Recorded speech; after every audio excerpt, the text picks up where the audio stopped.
ऐकण्याची स्थितीच नाहीये तुमची. बाकीचं असू द्या, पण अभ्यास कमी पडला नाही पाहिजे. परीक्षा जवळ आलेली आहे, तुम्हाला अभ्यास करायचा आहे आणि हा रिव्हिजन कालावधी आहे. या रिव्हिजन सरावाच्या कालावधीमध्ये जास्तीत जास्त अभ्यासावर भर द्या, अभ्यासाची वेळ वाढवा. दोन्ही टाइम अभ्यास झाला पाहिजे निश्चितच तुमचा. जिथं टाइमपास होते तिथून ते प्लेस सोडा आणि आपल्या अभ्यासावरती बसा. कळायलं का? आपला अभ्यास भला की आपण भलं. टाइमपास होतात त्या ठिकाणापासून दूर राहायचं. समजायला का? जास्तीचं बोलणं कमी करायचं. मित्र फ्रेंड सर्कल तुमचा ते सगळं बाजूला ठेवा, अभ्यासाला लागा. आणि विशेष म्हणजे सायन्स, इंग्लिश आणि मॅथ या 3 विषयावरती फोकस करा. जास्तीत जास्त सायन्सचे डेफिनेशन पाठ करा, डायग्राम पाठ करा आणि गणिताची 2 तास रोज सायंकाळी प्रॅक्टिस झालीच पाहिजे तुमची. समजायला का? प्रत्येक विषयाला 2 दिवस राहिलेले आहेत, फक्त 2 दिवस. 2 days आर रिमेन. कळायला का?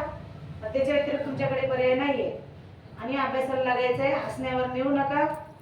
आणि या ठिकाणी क्लासेसला जेवढं करता येईल ते क्लासेसना केलेले आहेत. अजून 3 राऊंड राहिलेले आहेत तुमचे. जेवढा कालावधी राहिलेला आहे 30-40 दिवसाचा, या कालावधीमध्ये अजून 3 राऊंड घेण्याचा मी प्रयत्न करेल. तुमचा सराव जास्तीत जास्त होईल त्याच्यातून. कळायलं का तुम्हाला? तर इथून पुढे जास्तीत जास्त अभ्यास करायचा.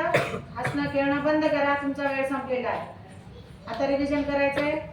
नवीन अभ्यासक्रम करायचा नाही, झालेला अभ्यासक्रमलाच रिव्हिजन करायचं आहे तुम्हाला.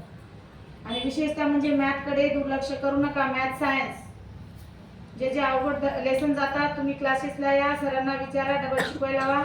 आणि मॅथमधला जो काही सर्कल धडा आहे तुमचा, वर्तुळ, त्रिकोणमिती, या दोन्ही धडे तुम्हाला पुन्हा नव्याने शिकवण्यात येतील. दोन्ही टाइम सर आहेत अवेलेबल, शिकून घ्या. कळेल का तुम्हाला? सायन्सचा काही भाग अवघड जात असेल मला येऊन सांगा, निश्चितच मी प्रॅक्टिस करून देईल तुम्हाला चांगल्या प्रकारे. आणि व्याख्या पाठ करा सायन्सच्या जेवढ्या आहेत तेवढ्या. समजलं का?